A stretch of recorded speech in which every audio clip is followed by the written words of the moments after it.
નમસ્કાર દર્શક મિત્રો, હું છું અંકેશ પરિહાર અને તમે જોઈ રહ્યા છો DD10 ન્યૂઝ। આજે આપણે નાનાવાડા ગામના માલપુર તાલુકાના નાનાવાડા ગામના તાલુકા પંચાયત સીટના સદસ્યની કોંગ્રેસ પાર્ટીના સદસ્યની મુલાકાતે આપણે છીએ। શું કહે છે તે તેમનું એક્સક્લુઝિવ ઇન્ટરવ્યૂ જુઓ। જોતા રહો DD10 ન્યૂઝ અરવલ્લી માલપુર। હા બેન, બોલો, તમારું નામ શું છે? મારું નામ નીરુબેન નરેશભાઈ ગુણાકર છે। ગામ નાનાવાડા સાતમો ઉમેદવાર તરીકે ઊભી છું।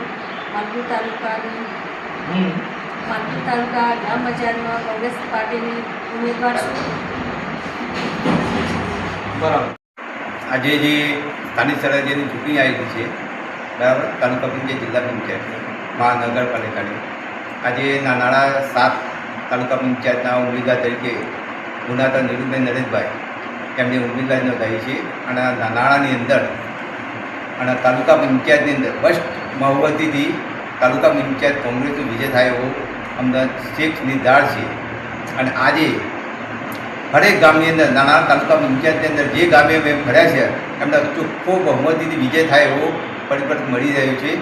અને નાનાવાડાની અંદર કાર્યકર તરીકે મુકેશભાઈ મુળાભાઈ નાનાવાડા ગામના કાર્યકર તરીકે બહુ વર્ચસ્વ ચાલે છે અને ખાલી રીતે કામ કરી અમે વિજય બનાવવાના તત્પર છીએ। 16 સીટની અંદર બહુમતી વિજય થાય એવો ખૂબ ખૂબ આભાર માનીએ છીએ। ધન્યવાદ। તાલુકા પંચાયતમાં કોંગ્રેસની ઉમેદવાર 7 નાનાવાડા તરફથી ઊભી છું અને મારી જનતાને જે પ્રશ્નો હશે હું હલ કરવા માટે હું તૈયાર છું। અને બધાના સાથ સહકારથી મને જો જીતાડશે તો હું એમનો પૂરેપૂરો પ્રયત્ન કરીશ મદદ કરવા માટે। અને સૌને મારી વિનંતી છે કે સૌ કોઈ મને કોંગ્રેસના વોટ આપે અને કોંગ્રેસની જીત કરે। Okay, thank you. તાલુકા પંચાયતમાં કોંગ્રેસની ઉમેદવાર 7 નાનાવાડા તરફથી ઊભી છું અને મારી જનતાને જે પ્રશ્નો હશે હું હલ કરવા માટે હું તૈયાર છું। અને બધાના સાથ સહકારથી મને જો જીતાડશે તો હું એમનો પૂરેપૂરો પ્રયત્ન કરીશ મદદ કરવા માટે।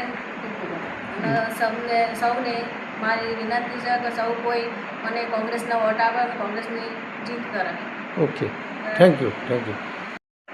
હું નાનાવાડા ગામની વતની છું અને કોંગ્રેસ પાર્ટીમાં ચૂંટાઈ છું।